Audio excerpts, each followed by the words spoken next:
Jigwe, Gujamer Tashif, and Wall 2 Go Mai. Hello everybody, my name is Niall McConnell. I'm from Castle Finn, County Donegal, Connell, and that's where we are broadcasting live from today. I just got in from the farm. I haven't even had a chance to change my clothes. Probably looking a bit rough, but it is what it is. I didn't want to leave you waiting any longer. So welcome to the show, everybody. So as I said already, my name is Niall McConnell. We bring you the truth about what's happening in Ireland. Doing the job of what the mainstream media are refusing to do, to tell the truth about the mass immigration invasion that's happening right now in Ireland. Ireland is changing forever, and we are here to raise awareness and try to wake up the Irish people. So it's great to see so many people in the live chat already waiting for the show. Please let me know in the live chat where you're all from, whether it be Ireland, England, Scotland, or Wales, Australia, Canada, America, New Zealand, wherever you're from. Please let me know in the live chat, or if you're really watching the show, please comment in the comment section. Susan Reynolds says, Niall, how is your wife? Any news? The news is the baby still hasn't come. So she says 8 days overdue tomorrow, and they, you know, the health service, like, they want to induce, and we're saying, leave it in God's hands, alright? And the baby's alright, my wife's alright, but they're mental, you know? Like, I was looking at the stats on Letterkenny Hospital. I think 40% of births are performed by cesarean C-section. So we don't want a cesarean, we don't want a C-section. You know, last resort, yes, but the first birth was a natural birth, so let's try and give the baby every opportunity. You know, I don't see why the hospitals have to try and be playing God all the time. Just let God do its work. Okay, so why that's that could be called. Oh, I know that they can induce without a C-section, but a lot of the time it doesn't work. You know, just wait. The baby's alright. He's kicking like mad, so he's alright. Okay. So, good to see so many people in the live chat. Where's everybody from? Hold on here now. Let me go back up. I must have a pile of people here. Sean says he's from Cork. Rush. Niall, Ed Breslin. Where's that, Rush?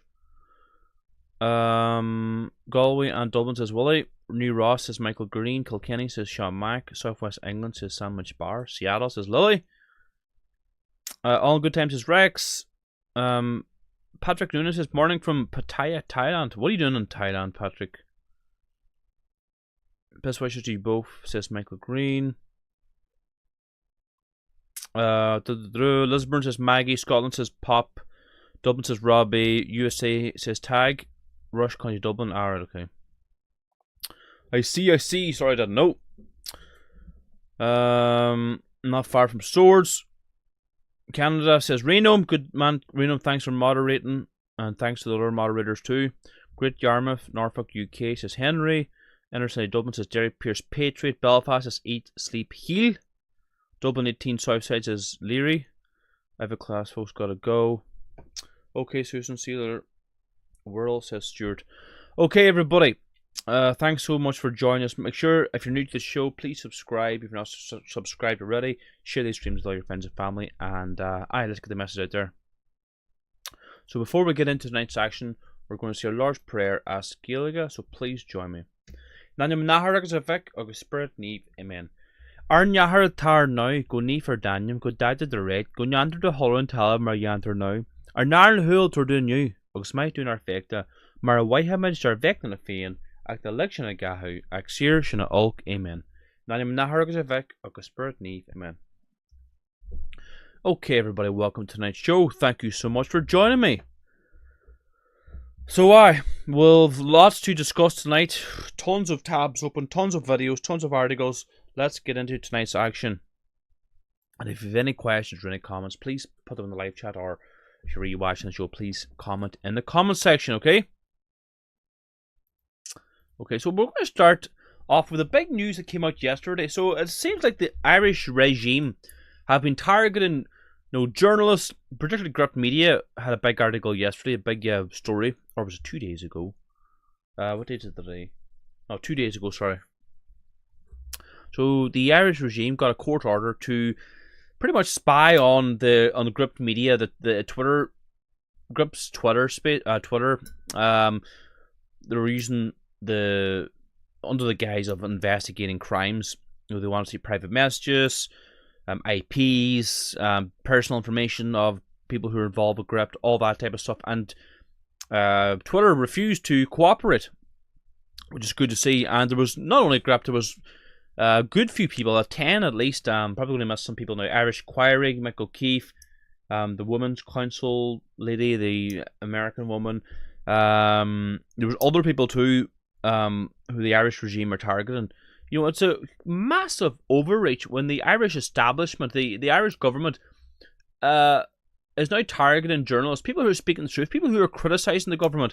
And of course, there's absolute crickets from the mainstream media, crickets from the so-called, the journalist watchdogs and the media watchdogs. Nothing from them, because they're all under the pay by the Irish regime. But we'll play a clip here now of John McGurk, the Gript editor. Now, I don't agree with John McGurk's views on a lot of things, but you have to give them credit. They do a lot of good work. They cover a lot of good stories, break a lot of good news, and a lot of the things they do is very, very good. And we cover a lot of the stuff that they do here. So let's play John McGurk's clip here. He'll explain it probably better than me. Hello. My name is John McGurk. I'm the editor of Gript Media here in Ireland. Last week, American Vice President J.D. Vance attended the Munich Security Conference, in which he gave a speech outlining what he saw as some of the major threats to European security. He said that increasingly many of these threats come from within, and increasingly censorious attitude to political debates, and increasing comfort with censoring political opponents, and an increased openness to taking previously inconceivable steps, like censoring or overturning the results of elections. At Gript Media, here in Ireland, we have been raising these issues for a number of years. We have written and talked consistently about the atmosphere of fear that sometimes overclouds political debate. People who feel that they cannot say that they think there is too much immigration into the country. People who fear that they cannot talk about levels of crime. People who think that their free speech is slowly being eroded and that in order to stay safe in their jobs, they must adhere to a particular vision of political discussion and debate. It is therefore disturbing that at about the same time that Vice President Vance was making that speech in Munich, we at Gript Media were learning that we had been the targets ourselves of an attempt which I consider to be an attack on the free press. In June of last year, the Irish police force on Garda Síochána went to a Dublin court seeking an order which would force X, the social media platform, to hand over all of Gript Media's personal data to them, our private data, my IP address, the IP addresses of all my colleagues, all the private messages that had been sent to us, both from supporters, readers, or in some cases sources alike, as part of what they said was a criminal investigation into an immigration protest that took place in Newtownland, Kennedy, Ireland, in April of last year. We had covered that protest. One of our reporters had been pepper sprayed in the course of our work. The Irish state used a law, Section 62 it is called, which was originally designed to prosecute and investigate the activities of drug dealers, international terrorists, and money launderers, except in this case, they directed it against a media outlet on the very flimsy pretext that we might have some evidence connecting somebody somewhere to that crime. And for that, they wanted to peer into our private data without our knowledge. I want to be very clear about this. We were given no opportunity to defend ourselves or the rights of our readers in court. We were given no opportunity to respond with legal arguments. We are only aware of this because X and its management team have taken the proactive step of letting us know exactly what the Irish state was up to and what they have been seeking from us, and God knows from how many other people. It is very telling that when the Irish police were challenged on the legality of their act by X, they backed down. They decided not to pursue it, and therefore I'm happy to report that none of our material was handed over to them, nor will it be. This is a responsibility I take very seriously. In journalism, it is very important to defend your sources, to defend your readers, and defend the rights of those who work for you, up and until the point of going to prison, which I am prepared to do if necessary. But I wanted to make this short video today to let you know exactly what's been happening in Ireland. I think it fits very well into the theme of what Vice President Vance was talking about last week. I think when you have a police force in a country with a serious problem with increasing levels of crime, especially violent crime, devoting energy and efforts to try and peer into the private messages of the only truly independent and non-state funded national media platform in their own country, we've got a serious problem here. And that's why I'm very grateful to our supporters, the people who subscribe to Gript and keep us going without any state funding, unlike our competitors. So there you go. The Irish regime are cracking down on journalists, people who question mass immigration, for example, and Gript are being targeted themselves. So let me know in the letter what you think. Is this government overreach or is this warranted? What do you all think? Yeah, Tony says RT would willingly give over the documentation. Of course they would. Sheepdog says spying on journalists brought down a previous government. The headbanger Doherty's father was involved or revealed the information back in the day. Right, we've got lots of stuff to cover tonight. What else have we got here now? So, the worst case of Trump derangements under best. Let's play this clip here. This is a good one.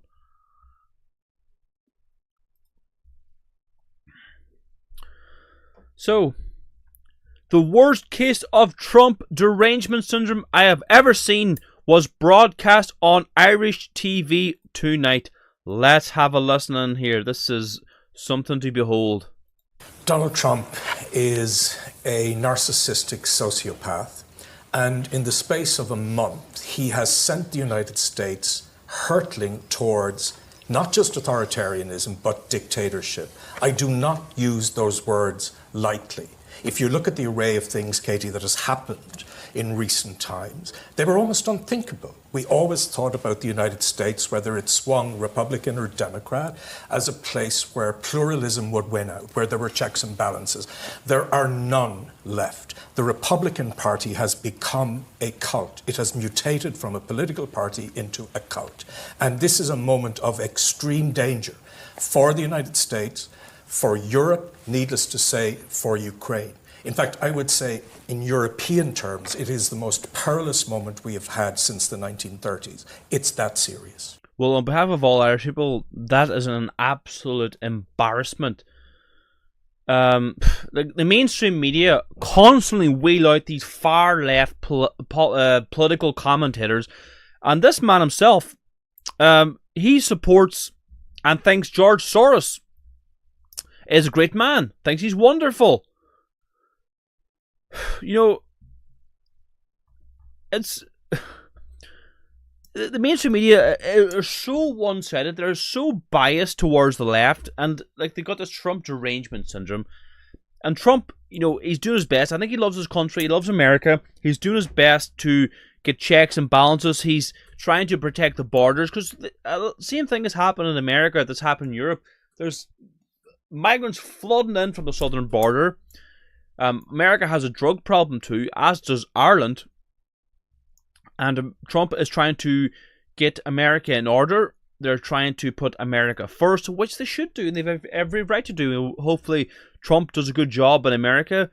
And, you know, in America, at least they have some type of right wing. In Ireland, we don't have really any right wing at all to speak of in the Irish government. It's all far left, even though people think that Fine Gael are right wing. There's nothing right wing about them. They support mass immigration, the LGBT agenda in schools. They support killing unborn Irish babies through abortion. So what is right wing about that? Please tell me. What do you all think in the live chat? Any comments, any questions, any commentary? More lefty spin, says Robert. Alarmist, says Tag. Caroline, excuse me, good to see you. 18 million illegal migrants across the border under Biden. See, I think Trump needs to get on with these deportations because he has a lot of deportations to do, you know, and I've seen some of the numbers by ICE. They're not enough, is there?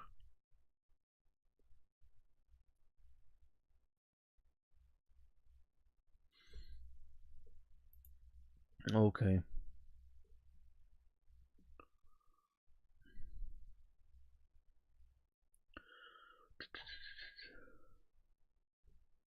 I'm just getting the next clip up here now. Is it? I saw this. This is Rose Doherty standing outside. Coercion is a crime. Okay, yeah, this is a pro-life video.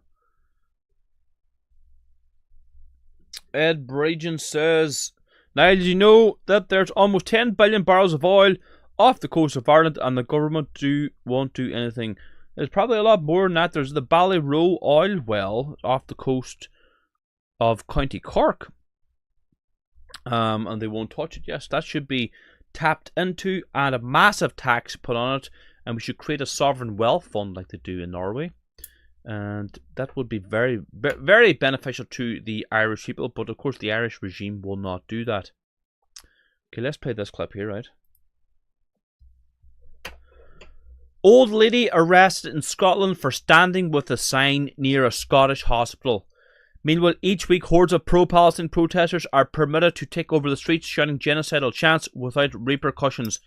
So you're not allowed to pray silently against the murder of unborn children, and if you do so, you will get arrested. This is Rose Doherty standing outside the Queen Elizabeth Hospital in Glasgow this afternoon. Let's see what happens next. So you are aware of the legislation. It's a restricted area for protests. So you're within this restricted area. You're aware of that? Right.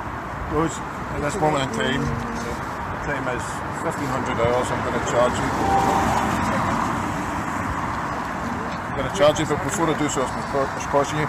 You're not obliged to say anything. Anything you do say will be noted down and may be used in evidence. The offence is that on this day and date you did involve yourself in a protest which within a restricted zone that's likely to cause distress or harm to others. Contrary to Section 4 of the Abortion Services Scotland Safe Zones Act, Scotland Act 2024. Do you understand that charge? Do you wish to make any reply to that charge? Right, that's fine. What will happen just now is I'm not going to take you back to the station. You will be reported from the street. I will ask you to leave this area now. If you refuse to do so, you will be arrested for refusing to desist and you will be taken to a station. So I'm going to kindly ask you to move on from here. Tell that to yourself where you want to do it, please. That's fine. I'm going to speak with my gaffer. You have been charged with the offence. I'm asking you nicely. You will be reported for the offence. But if need be, we will take back to the station. Okay? So are you refusing to move? Refusing to move. Okay. So we won't be going back to the station. Need to arrest you, okay? Okay. Can you place your sign down for me? Thank you. You can take it with us, but I need to hang. I'm not going to put cuffs on you. That's all. Right, we'll just put it on the front, okay? Just so it's... Alright. Can you step it? Please step back. I can understand you're embarrassed. No, I've got absolutely no issues with you filming, but please take a step back. Just take a step back from us, that's all. Perfect. See your colleague standing? Quite happy standing there. Okay, thank you.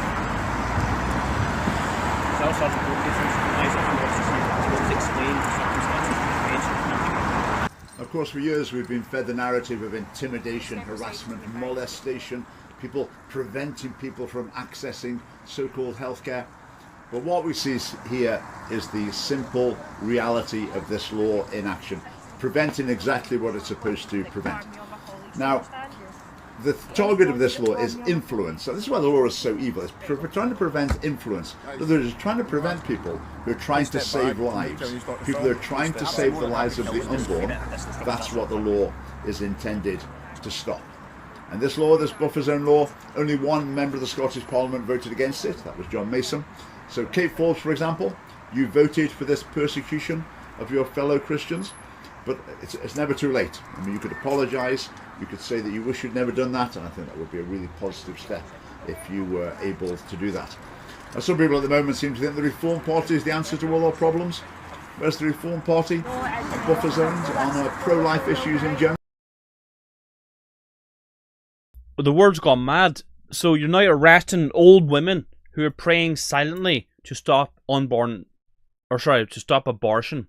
To stop the killing of wee babies, the hypocrisy.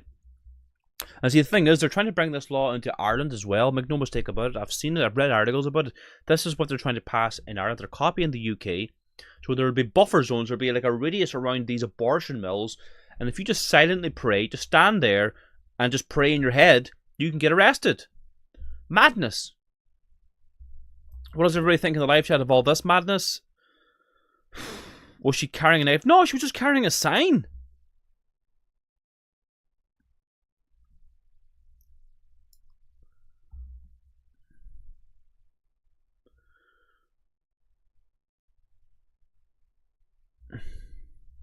See, in my opinion, what should happen there was when people are getting arrested like that, they should lay on the ground. Just lay on the ground. I'll just make them lift you and carry you. Just lie on the ground. Okay.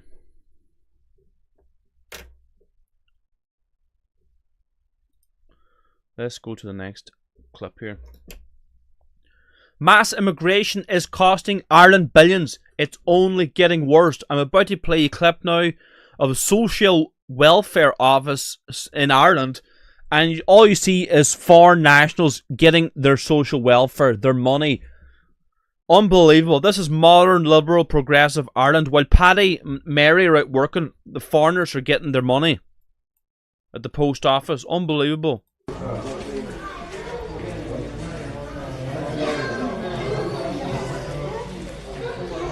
Fuck me.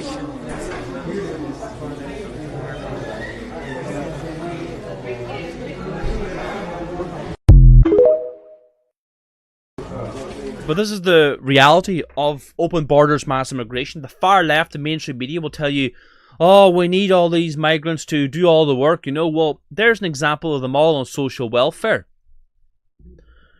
You know, they treat the Irish diaspora like complete scum. If they're gone to Australia for a few years, or the Irish have gone to America for a few years and they return home, they can't get bank accounts opened. They can't get on social welfare themselves. They're treated like utter scum. It's unbelievable. Stop treating our own Irish like criminals, and stop forcing our youngsters to emigrate to Australia, and stop importing the third world, because if you import the third world, you will become the third world. It's very important, everybody, to share these videos with all your friends and family. Let's get the message out there.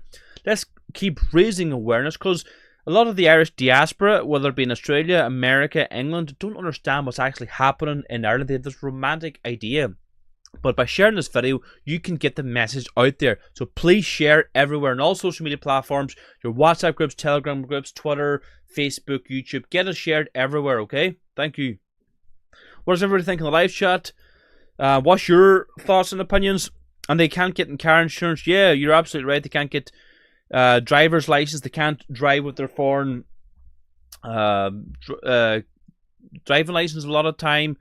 And they can't get insurance. But the migrants, the Ukrainians, they can exchange their Ukrainian license for an Irish license. No problem.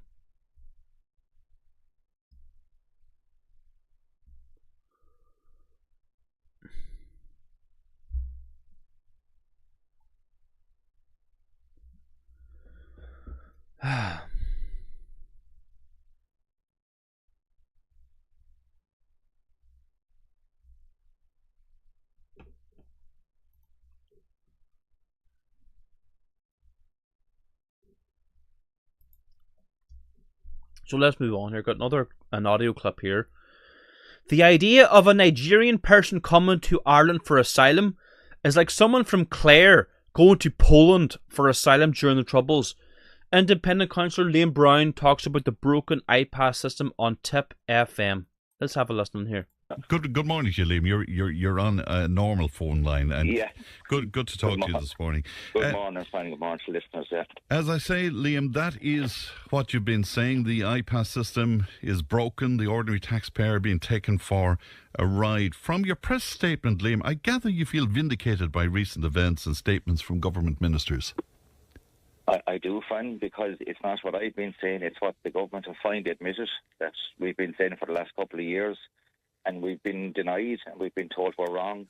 And finally, they've come out and admitted what we've been saying. It's just the system is broken. It's costing a fortune, and it's going to get worse unless somebody has been really honest about it and says, "Look, we've got to stop what we've been doing for the last 4 or 5 years and fix it, because it's now a runaway train, which is going to crash someplace and cause an awful lot of grief for some people." And I made the point yesterday, I mean, what Minister Jim O'Callaghan said, the new Justice Minister, what he said in the last few days, if it was said a year ago, whoever made that statement would be branded as far right and racist. Well, Fran, it was said a year ago, and it was said 2 years ago, and that's exactly what I was called 2 years ago when I said it, and I'll give Tip FM their credit. You were castigated in some quarters for allowing people like me to say this, and for allowing open debate. But, you know, I don't think people realise, because even in the last few days that the new minister, Jim McConnell, has come out and started saying these things. Like, do people actually realise the amount of money we're talking about here? Because I've got some figures, and, you know, I hate using a lot of figures because it confuses people. But last year, over €1 billion was spent on IPAS accommodation. €1 billion. 2.75 million per day.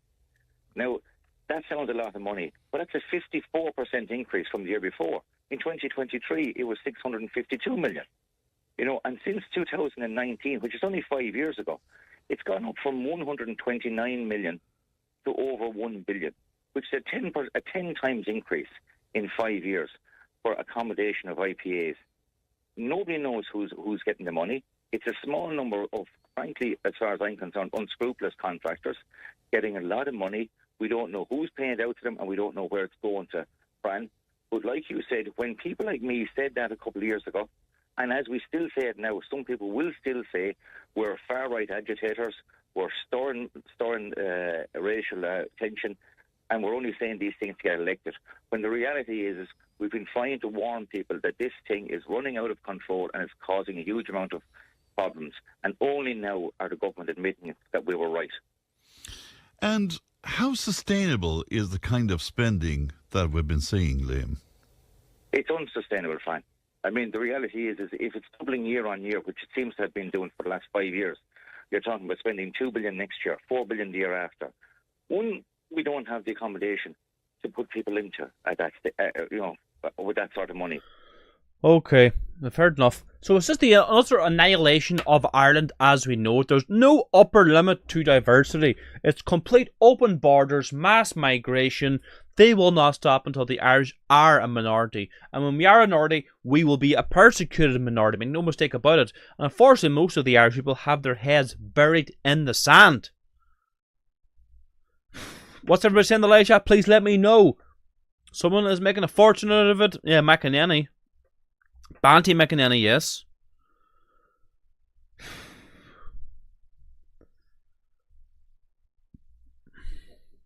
Absolutely. Let's move on here. We've got some few other things here for you tonight to play and show you. So yeah, got some interesting. This is coming from Donegal. Back-to-back stories of African fraudsters in Donegal for Black Axe gang criminality.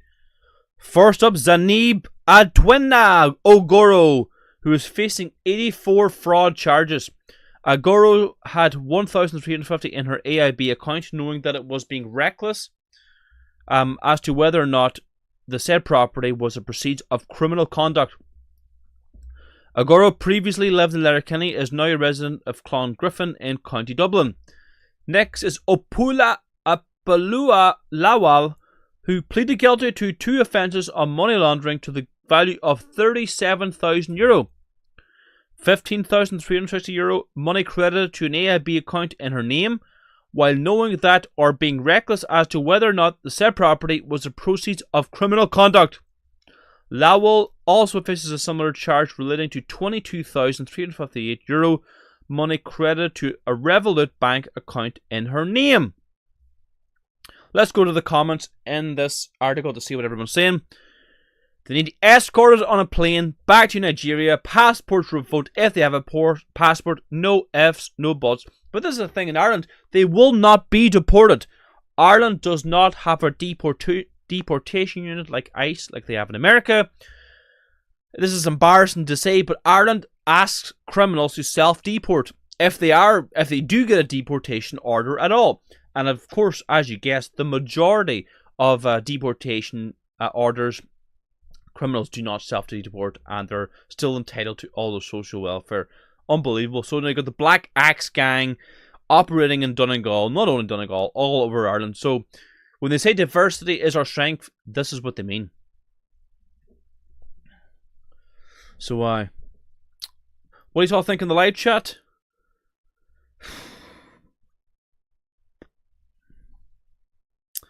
But you'd probably spend all the proceeds in the casino behind the pulse on the roulette anyways. Yeah, I know.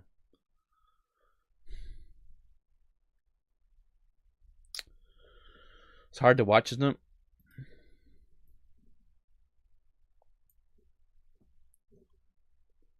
Let's see what else have I got in store for you here.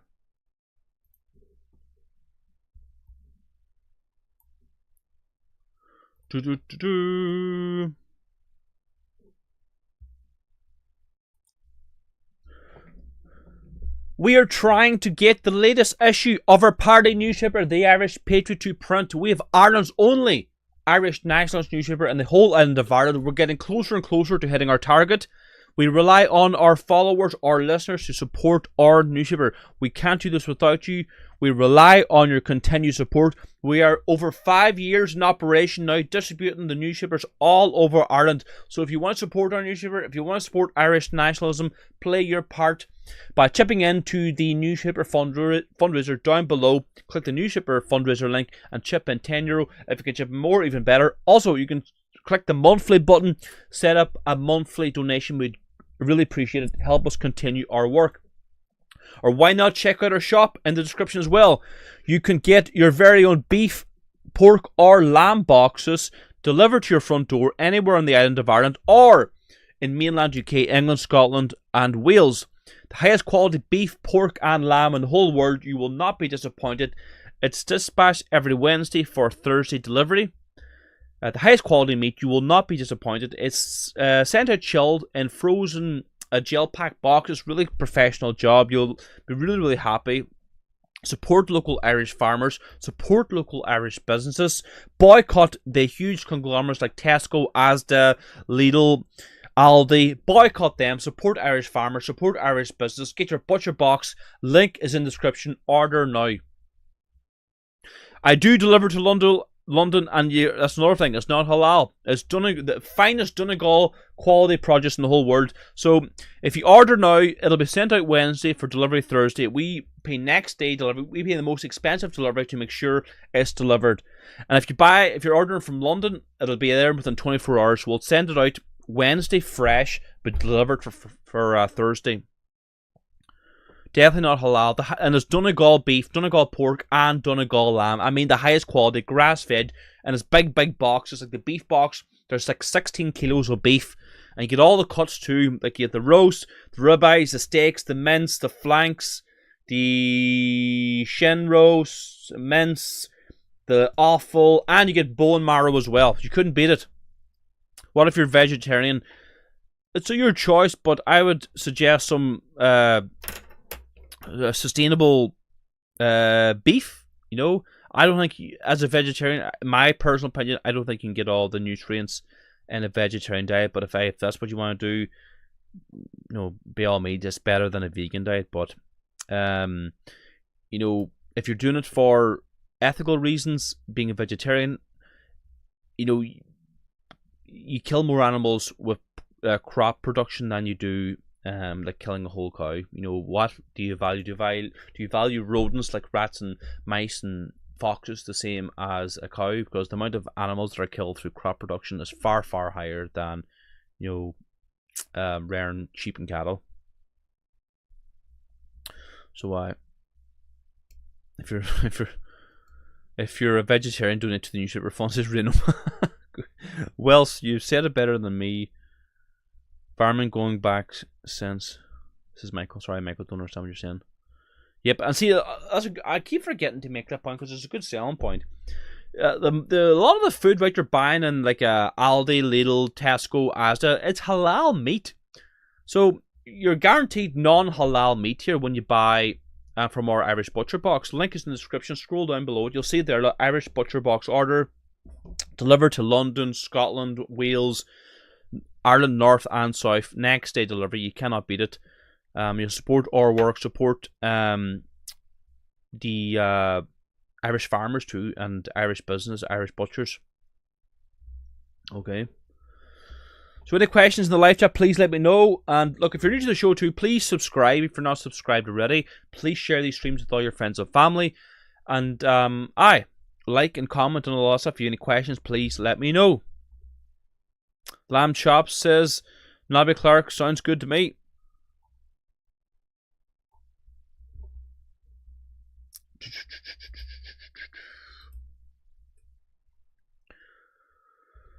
Alright, okay. What else have we got here for you?